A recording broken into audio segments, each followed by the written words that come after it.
इस पर, अभी तो मैंने सबमिट कर दिया है, बाकी वाइवा वगैरह नहीं हुआ है। तो मैंने इसमें देखा कि वॉर में जो हिस्ट्री है, ख़ास करके जो अगर वॉर्स होते हैं तो एक जो कम्युनिटी होती है फॉरेनर किसी भी कंट्री में, और अगर उसी से ही किसी कंट्री का कॉन्फ्लिक्ट चलता है तो उनकी सिचुएशन जो है कैसी होती है वॉर के टाइम पे। तो अगर हम इस पे, और मुझे लगा कि जो जिस तरह का मीडिया कवरेज उस टाइम होता है प्रेस में, और जिस तरह का माहौल बनता है, तो उसमें ये हिस्ट्री जो है जो फॉरेनर्स की है उसको निगलेक्ट किया गया है कहीं ना कहीं। अगर हम थोड़ा सा इसके एग्ज़ाम्पल्स लें तो जब सेकेंड वर्ल्ड वॉर हो रहा था तो फ्रैंकलिन डी रूजवेल्ट ने जापानीज़ एंसेस्ट्री के करीब 1 मिलियन अमेरिकन्स को जो है डिटेंशन सेंटर्स में रखा। यही काम जो है ब्रिटेन ने किया जब सेकेंड वर्ल्ड वॉर हुआ। जो इंडिया में रह रहे जर्मन, टाई और इटालियन नेशनल्स थे, उनको दियोली में जो टोंक डिस्ट्रिक्ट में है राजस्थान में, ये थार डेजर्ट है, उसके आउटस्कर्ट्स पे एक तहसील है आज, तो यहाँ पर जो है डिटेन करके रखा 1945 तक। यही कैंप जो है इस्तेमाल हुआ जब इंडो चाइना वॉर हुआ, इंडिया चाइना वॉर हुआ 1962 में। यहाँ पर जो है जो एथनिक चाइनीज़ थे उनको डिटेन करके रखा इंडिया ने 1962 से 1967 तक करीब। तो ये जो है क्योंकि जब इंडियन आर्मी ने रिवर्सेस फेस किया नेफा में और लद्दाख में, तो एक तरह का जो है यहाँ पर एक कह सकते हैं एथनिक फॉर्म ऑफ नेशनलिज्म देखने को मिला, जो चाइनीज़ के प्रति जो है नफ़रत से भरा हुआ था। और उसके लिए जो है प्रेस ने भी बहुत बड़ा रोल प्ले किया, और फिर गवर्नमेंट ने भी जो है उसमें काफ़ी बड़ा रोल प्ले किया इस जो एथनिक फॉर्म ऑफ नेशनलिज्म है इसको आगे बढ़ाने में। अब इसके लिए जो है क्या क्या चीज़ें की गई गवर्नमेंट ने, मैं उन चीज़ों को देखेंगे। पहले तो गवर्नमेंट ने जो इंटरनेशनल कंडेमनेशन है चाइनीज़ का, उनको जो है शोकेस करने के लिए एक बुकलेट पब्लिश किया, जिसमें चाइना को जो है चाइना को लेकर तरह तरह की हेडलाइंस थी, जैसे friend turn coat and coat friend turn robber, who will trust China, Chinese trap, Chinese aggression is threat to world peace and mankind. इस तरह के जो टाइटल्स हैं जो है हेडिंग्स में जो है चाइना को डिपिक्ट किया गया। चाइनीज़ जो गवर्नमेंट की पॉलिसी है उसको भी Chinese duplicity, Chinese double talk, distortion of facts, तो इस तरह की हेडिंग्स में जो है जब चाइना को और चाइनीज़ को पोर्ट्रे किया गया, तो यहाँ पर जो है जो चाइनीज़ एथनिक चाइनीज़ थे उनकी जो सिचुएशन है बहुत ही वल्नरेबल हो गई थी। और उसी चक्कर में बहुत सारे लोगों ने जो चाइनीज़ न्यूज़पेपर्स थे, क्लब्स थे, और चाइनीज़ लोगों के जो बिजनेसेस थे, प्रॉपर्टीज़ थी, होम्स थे, उन पे अटैक किया, और गवर्नमेंट ने चाइनीज़ न्यूज़पेपर्स, क्लब्स वगैरह सब बंद कर दिए। और जो ताइवान को सपोर्ट करते थे चाइनीज़ न्यूज़पेपर्स, क्लब्स वगैरह, उनको जो है इन्होंने नहीं छेड़ा, वो तो काम करते रहे उस टाइम भी। तो ये सारी चीज़ें हुई। अब इसके लिए जो है चाइनीज़ का जो ये हैरेसमेंट हुआ, ये मेनली जो वॉर का क्रिटिसिज्म था, इंडियन जो आर्मी का डेबाकल हुआ, और जो इंडियन गवर्नमेंट की जो पॉलिसीज़ थी वो बहुत अच्छी नहीं रही।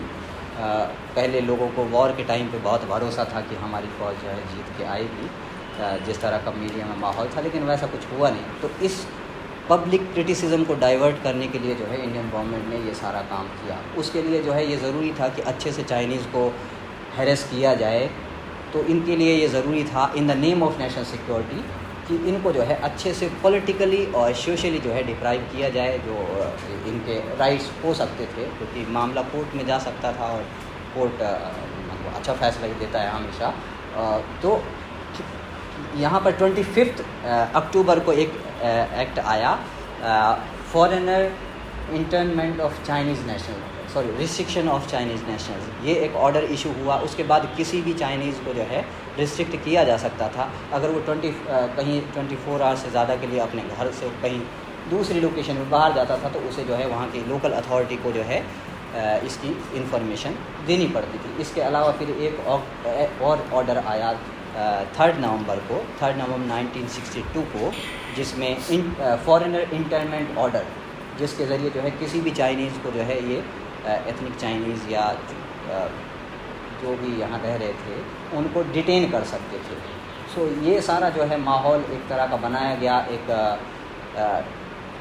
एक और एक्ट आया, फॉरेनर लॉ एक्ट जिसे कहते हैं, जो 1946 का प्रोबेबली एक्ट था, जिसको इन्होंने अमेंड किया, जिसमें ये कहा गया था कि कोई भी अगर चाइनीज़ है या उसके पेरेंट्स या ग्रैंड पेरेंट्स अगर चाइनीज़ हैं और अगर वो वॉर में इन्वॉल्व है इंडिया के अगेंस्ट ही, तो उसको फॉरेनर कंसीडर किया जाएगा और उसको डिटेन या अरेस्ट किया जा सकता है। ये ऑर्डर आया। तो अब इनके पास जो है कोई राइट्स जो है चाइनीज़ के पास बचे नहीं। और ये चाइनीज़ जो पॉपुलेशन है, अगर हम इसको देखें तो करीब ये कई जनरेशन से, इनमें से बहुत सारे लोग इंडिया में रह रहे थे। बहुत सारे लोग जो है इंडस्ट्रियल लेबरर्स आए थे जो असम के टी प्लांटेशन में काम करते थे। बहुत सारे लोगों के जो स्पाउसेस थे वो इंडियंस थे। बहुत सारे लोग हिंदी, खासी, नेपाली, ये सारी बंगाली, ये सारी लैंग्वेजेस जो है बोलते थे। और इनमें से करीब 900 के आसपास ऐसे चाइनीज़ थे जिनके पास इंडियन सिटीज़नशिप भी थी। लेकिन जो ये एक्ट्स आए, ये ऑर्डर्स आए, इनमें जो है कोई रिस्ट्रिक्शन नहीं रहा। सब जो है एथनिक चाइनीज़ जो है उनको एज अ एनिमी और एज अ स्पाई और बैक स्टेबिंग ग्रुप और इस तरह और ट्रेटर, इस तरह से जो है इनको मतलब पोर्ट्रे किया गया, समझा गया। वेल, अब यहाँ पर जो है इसमें जो है कुछ चीज़ें हुई, जैसे कि अब जो है इनको डिटेन क्यों किया गया। ठीक है, वॉर का क्रिटिसिज्म हो रहा है, पब्लिक कर रही है, लेकिन उसको सबसे पहली बात उस क्रिटिसिज्म को डाइवर्ट करने के लिए ये काम किया गया, जैसे लोगों का ध्यान जो है दूसरी तरफ जाए।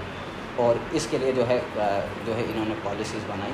तो यहाँ पर वॉर में एक चीज़ ये हुई कि करीब चाइना ने 4000 के आसपास जो है Indian POWs, prisoners of war जो है वो डिटेन किए थे। लेकिन इंडिया ने जो है किसी को भी जो है यहाँ डिटेन नहीं कर पाई है। हालांकि 1-2 लोग इनके हाथ लग गए थे रेड क्रॉस के माध्यम से, जो चाइनीज़ सोल्जर्स कुछ रास्ता भटक गए थे हिमालय में, तो इधर उनके हाथ लग गए थे और उनको इन्होंने खूब टॉर्चर भी किया काफ़ी लंबे वक्त तक। तो ये सारी चीज़ें हुई थी। लेकिन अब उन प्रिजनर्स ऑफ वॉर हैं, उनको कैसे छुड़ाया जाए। हमारे पास कोई बार्गेनिंग पावर नहीं थी जिसके ज़रिए उन्हें छुड़ाया जाए। चाइना उन्हें कैसे छोड़ता। तो इसी वजह से जो है यहाँ जो चाइनीज़ एथनिक चाइनीज़ थे उनको जो है डिटेन किया गया, उनको अरेस्ट किया गया।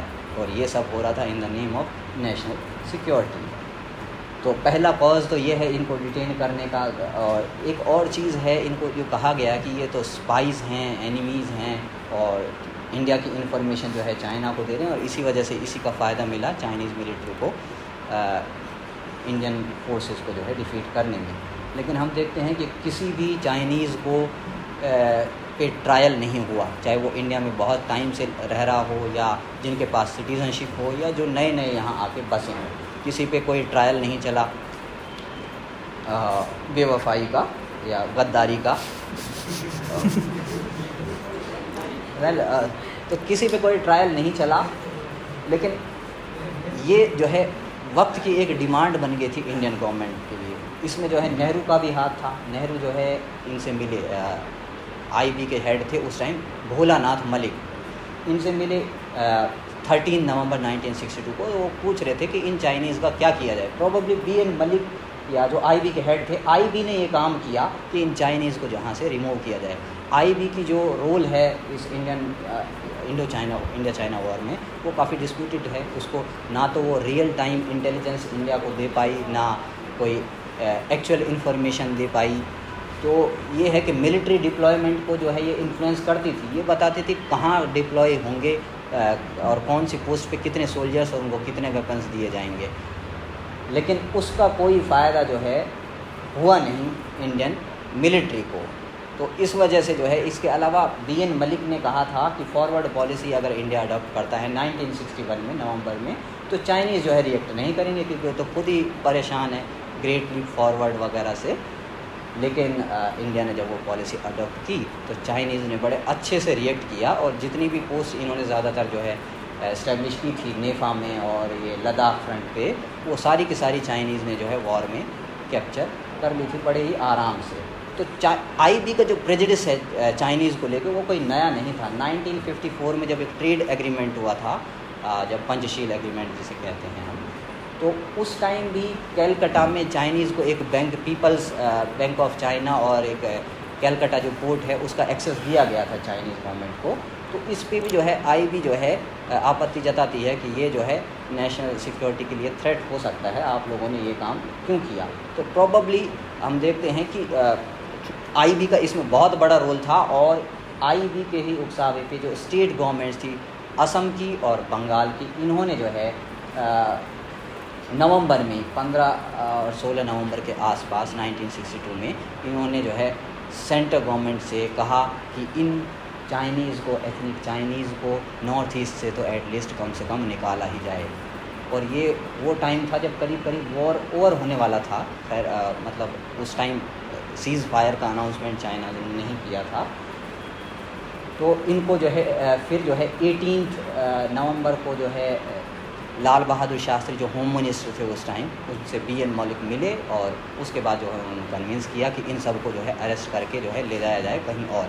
ले गए इनको दियोली, जो राजस्थान में टोंक डिस्ट्रिक्ट है, वहाँ पर एक ये तहसील है। यहाँ एक डिटेंशन सेंटर था जिसका इस्तेमाल जो है जो सेकेंड वर्ल्ड वॉर हुआ था उस टाइम में जो है ब्रिटिश कर चुके थे। और आज यहाँ पर जो है CRPF का जो ये ट्रेनिंग सेंटर है। तो यहाँ पर इनको ले गए, करीब करीब 2000 किलोमीटर का फासला है अगर हम नॉर्थ ईस्ट से इस एरिया पर देखें। तो वहाँ इनको ले गए और इन्हें जो है करीब करीब 62 में नवंबर में, मेनली नवंबर के एंड में गए थे। ये भी एक अजीब सी बात है कि जब वॉर ख़त्म हो गया तब इन लोगों को ले जाया गया। उससे पहले इनको लोकल जेल्स में ही, वहाँ पर जहाँ के ये थे वहाँ पर ही रखा। पुलिस ने इन्हें बोला कि आप थोड़ा सा सामान ले लो, बस आप लोग यूँ गए और यूँ वापस आए। लेकिन वहाँ जब गए तो इनको कई दिनों तक जो है इंटरोगेट किया गया, रखा गया, और उसके बाद जो है सीधे इनको जो है वहाँ से ट्रेन्स में भर के जो है दियोली ले जाया गया। दियोली में जब ट्रेन्स जो है कई जगह रुकती थी तो वहाँ लोग अटैक करते थे उन पर। लोग चाइनीज़, ये जो एथनिक चाइनीज़ थे, इन्होंने सोचा कि यार इनको कैसे पता चल रहा है कि हम चाइनीज़ जा रहे हैं इस ट्रेन में और इतनी भीड़ इकट्ठी हो जा रही है। तो बाद में उन्हें पता चलता है, जो अपने मेमोइर्स में, राइटिंग्स में लिखते हैं, कि उस पर एनिमी ट्रेन जो है हर बोगी पे जो है इन्होंने लिखवा दिया था, जिससे ये लगे गवर्नमेंट को कि हाँ भाई ये मतलब लोगों को लगे कि कुछ हमारी गवर्नमेंट जो है कुछ कर रही है। वेल, अब दियोली में जो है अगर हम देखें तो ये एक अच्छा खासा डिटेंशन सेंटर था, और 3 लेयर्स थी बार्ब्ड वायर्स की, और लोग थे आसपास, लेकिन उनको आइडिया नहीं था इस कैंप में क्या हो रहा है। अगर था भी तो प्रोबेबली वो इसके बारे में बात नहीं कर सकते थे या नहीं करते थे, क्योंकि डिटेनियर्स जो है रात को ही लाए जाते थे, और वॉच टावर्स थे हर 100 मीटर पे, और जिन्हें ऑर्डर्स थे कि अगर कोई भी बचने की कोशिश करे तो जो है आपको सीधे उसे गोली मारनी। वेल, तो यहाँ गए, रजिस्ट्रेशन हुआ, इनके पास जो भी पैसा था वो इन्होंने जो है जो प्रिजन अथॉरिटी है उनको जो है हैंड ओवर कर दिए। और जब ये वहाँ से निकले तो इन्हें जो है उन्होंने वो पैसे भी जो है उनके नहीं दिए। कैंप का जो लाइफ था, दियोली का जो डिटेंशन सेंटर है इसका, इसमें खाने का कोई प्रॉपर इंतज़ाम नहीं था, हेल्थ फैसिलिटीज़ नहीं थी, बहुत सारे लोग वहीं मरे, वहाँ पैदा हुए, ये भी चीज़ है, वहाँ मरे भी, वहाँ पैदा भी हुए, बहुत सारे लोग वहाँ बीमार हुए, क्योंकि ये जो राजस्थान का क्लाइमेट तो थार डेजर्ट के आसपास, तो ख़ास करके हम समझ सकते हैं कि कितना हार्श जो है क्लाइमेट है। और इसके अलावा जो है खाने का जो है प्रॉपर इंतज़ाम नहीं था। एक बार तो यन मार्श जो हैं उन्होंने एक किताब लिखी है इस पर, डूइंग टाइम्स विद नेहरू। तो नेहरू को भी बताया जाता है कि क्विट इंडिया मूवमेंट के बाद इसी डिटेंशन सेंटर में जो है ब्रिटिश गवर्नमेंट ने रखा था, तो इसीलिए जो है ये टाइटल वो देती हैं Yin Marsh, doing times with Nehru. तो उन्होंने बताया कि कैंप में एक बार जो है चिकन करी जो है पेश किया गया कि खाओ भाई तुम लोग। तो अब खा रहे हैं तो लग रहा है कि लेदर खा रहे हैं ये लोग। तो बाद में इनको पता चला कि ये तो कैमल का मीट है। कैमल चाइनीज़, ये एथनिक चाइनीज़ खाते नहीं थे, इनका फेवरेट था पोर्क। पोर्क मुसलमान बना नहीं सकते थे और हिंदू तो ऊँट बनाने से ही कतराते थे कैमल। तो इन लोगों ने फिर जो है वहाँ हंगर स्ट्राइक की कि अगली बार से अगर हमें इस तरह का कुछ दिया गया तो हम जो है हंगर स्ट्राइक कर देंगे। तो फिर जो है प्रिजन अथॉरिटी जो है उन्होंने इनको खुद ही राशन दिया कि आप लोग जो है खुद ही जो है अपना खाना बनाएं। इसके अलावा तिब्बतन जो रेफ्यूजीज़ थे उनको भी इन्होंने थोड़ा सा डिटेन किया, 200-300 को, और इनमें चाइनीज़ में और तिब्बतन में जो है आपस में वहाँ लड़ाइयाँ भी होती थी। और तिब्बतन जो रेफ्यूजीज़ थे उनसे थोड़ा लीनियंट बिहेवियर था जो प्रिजन अथॉरिटी है उसका। तो ये सारी चीज़ें हुई। अब जब जो है यहाँ पर 1963 के अप्रैल में चाइना ने रिलीज़ कर दिया था इंडिया के जो 4000 के आसपास POWs थे उनको, लेकिन इंडियन गवर्नमेंट ने जो है कोई लीनियंसी जो है नहीं दिखानी चाहिए थी, लेकिन इनको जो है बदला लेना था, नहीं दिखाया। अप्रैल 1964 में जो है इन्होंने थोड़ा थोड़ा जो है इनको रिलीज़ करना शुरू किया। लेकिन रिलीज़ कैसे किया? रिलीज़ किया बैचेज़ में, किसी के बच्चों को भेज दिया, माँ बाप को नहीं भेजा, माँ बाप को भेज दिया, बच्चों को नहीं भेजा। तो आज भी बहुत सारे लोगों को ये नहीं पता कि इनकी फैमिलीज़ जो है लोग कहाँ हैं जो पिछड़ गए हैं। इसके अलावा जब ये वापस आए, जो 1967 में लास्ट बैच जो है यहाँ से रिलीज़ किया गया, करीब 3000 के आसपास चाइनीज़ को यहाँ डिटेन किया गया था। नंबर काफ़ी कम लग सकता है, लेकिन डिटेंशन जो है एक फैक्ट है, क्योंकि अथॉरिटी इसके बारे में इंफॉर्मेशन नहीं देती। बहुत समय जो कुछ रीडिंग्स पढ़ रहा था उसमें बताया गया कि RTI के ज़रिए जो है इंफॉर्मेशन निकालने की कोशिश की गई, लेकिन कोई कुछ बताने के लिए जो है तैयार नहीं है। तो जब ये वापस लौटे तो इनके जो प्रॉपर्टीज़ थे, जो बिजनेसेस थे, जो होम्स थे, सब जो है डिस्ट्रॉय थे। किसी ने कब्ज़ा कर लिया, किसी का सामान जो है जला दिया, किसी का सामान जो है चोरी हो गया, लूट लिया गया, ये सारी चीज़ें थी। जबकि एक कस्टोडियन जो है अपॉइंट किया गया था इंटरनीज़ की प्रॉपर्टी और बिजनेसेस और घरों का ख्याल रखने के लिए। ये सारी चीज़ें तब हुई। उसके बाद जब ये वापस आए तो इन्हें हर हफ्ते क्लासिफिकेशन के लिए घूमना पड़ता था इधर उधर। 1980s तक इनका क्लासिफिकेशन होता रहा। ये अपने एरियाज़ को छोड़ के कहीं जाते थे तो परमिशन लेनी पड़ती थी और पासेस जो है इन्हें लेने पड़ते थे। कुछ डिजिग्नेटेड सिटीज़ थे जहाँ से ये सी और एयर के थ्रू जो है इंडिया छोड़ सकते थे, जिनमें से चेन्नई, कलकत्ता और ये मद्रास और न्यू दिल्ली वगैरह शामिल थे। बहुत सारे लोग इसी हैरेसमेंट के चक्कर में चले गए USA, माइग्रेट कर गए USA, UK, Canada, Pakistan, Taiwan, कुछ ऑस्ट्रेलिया चले गए। ये सारी चीज़ें हुई। बहुत सारे लोगों को ज़बरदस्ती जो है डिपोर्ट किया गया, जो जा भी नहीं रहे थे उन्हें नाथुला बॉर्डर जो है ले जाया गया और उनसे उधर फेंक दिया गया, दूसरी तरफ जाओ, इधर मत आना, देखेंगे तुम्हारा यहाँ जो है टाइम पूरा हो गया है। लेकिन कोई ट्रायल कहीं इन्होंने कुछ किया हो उस तरह की चीज़ें। हालांकि स्पाइंग तो चाइनीज़ ने की थी, लेकिन वो वॉर से बहुत पहले की थी और इसके अलावा ये डिटेल नहीं कर पाए किसी ऐसे आदमी को। तो ये हैरेसमेंट जो है लगातार हुआ। इनकी सिटीजनशिप जो है रिस्टोर हुई 1996 में आके ही। तब तक जो है इनका जिस तरह का माहौल रहा, इनके साथ खूब हैरेसमेंट हुआ in the name of national security, और इन पे लेके एक टैबूज़ भी बन गया था कि भाई ये तो ट्रेटर्स हैं, स्पाइस हैं। बच्चों की स्कूलिंग की जो एज थी वो जो है ख़त्म हो गई। अच्छे स्कूल्स में उनको एडमिशन नहीं मिला, ना कैंप में टीचर्स थे, ना बुक्स थी, ना कोई एजुकेशन का माहौल था, कुछ नहीं था। तो जो ये सर्वाइवर थे लंबे टाइम तक जो है शांत रहे, कुछ नहीं बोले। लेकिन अब जो है इन्होंने पिछले 5-10 सालों से लिखना शुरू किया है, बोलना शुरू किया है। जो कनाडा चले गए यहाँ से, क्योंकि वहाँ जाके वो बोल सकते हैं। जो USA चले गए, कहीं और चले गए, तो वहाँ बोल रहे हैं, वो लिख रहे हैं। तो तब ये हमें राइटिंग्स जो है कुछ मिली हैं। नहीं तो इंडियन गवर्नमेंट तो इस फैक्ट को कंसील करती आई है कि ऐसा भी कुछ हुआ था। और चाइनीज़ तो एक्यूज़ करते हैं इन लोगों को कि आपने ऐसा किया। ये तो नॉन कम्बेटेंट्स थे, ये कोई वॉर में थोड़े ना थे जिनको डिटेन किया गया। तो ये कहते हैं कि हमने तो बड़ा अच्छा बिहेव किया, उनके साथ अच्छे से रखा। तो ये सारी चीज़ें हैं। अब ये जो है मैं इसको कंक्लूड करने के लिए ये कहूँगा कि ये सारे जो काम है ये नेहरू के पीरियड में हुए। इंडियन डेमोक्रेसी का जहाँ तक मेरा ख्याल है, जो मैंने थोड़ा बहुत पढ़ा है, वो गोल्डन पीरियड था, जो नेहरू का एज है वो। और उस टाइम जो है ये सारी चीज़ें हो रही हैं, वो भी जो नॉन कम्बेटेंट्स हैं, इन्होंने वॉर में ये पार्ट एक्टिव नहीं थे, ना इस पर इनके खिलाफ़ कोई एविडेंस है, बिल्कुल इनोसेंट थे। तो अब ये हम देखते हैं कि ये स्टेट का जो है अपनी खुद की सॉवरेनिटी के साथ एक एक्सपेरिमेंट था और इनको हैरेस किया गया in the name of national security, जो कि कोई बहुत अच्छी चीज़ें नहीं थी। और ये जो है अब इंडियन गवर्नमेंट से पब्लिक अपॉलॉजी की मांग करते हैं कि जहाँ जो है हमें डिटेन करके रखा वहाँ एक मेमोरियल बनाया जाए और माफ़ी मांगी जाए। तो USA में ये चीज़ हुई, वहाँ रोनाल्ड रेगन ने जो है माफ़ी मांगी जापानीज़ से। यहाँ पर जो है ये चीज़ नहीं हुई, ऐसी उम्मीद भी कम है, क्योंकि हमारी जो पॉपुलेशन है उसका स्टैंडर्ड ही जो ज़्यादातर हैं वो डल स्टैंडर्ड हैं। उनके नेचर में ही एक पैराडॉक्स होता है कि जलियांवाला बाग की माफ़ी मांग सकते हैं, ब्रिटेन से कह सकते हैं कि माफ़ी मांगो, लेकिन ख़ुद जो है इनको सपोर्ट नहीं कर सकते। USA में एक सिविल सोसाइटी थी, उसने प्रेशर बनाया तो वहाँ माफ़ी मांगनी पड़ी, लेकिन यहाँ प्रोबेबली ऐसा कुछ नहीं हुआ। आज भी इनमें से बहुत सारे लोग जिनकी प्रॉपर्टी लूट गई, बिजनेसेस ख़त्म हो गए, जिन्होंने खुद को रिवाइव करने की कोशिश की, बहुत सारे लोग सक्सेसफुल रहे, बहुत सारे लोग जो है एक्सट्रीम पॉवर्टी में जी रहे हैं।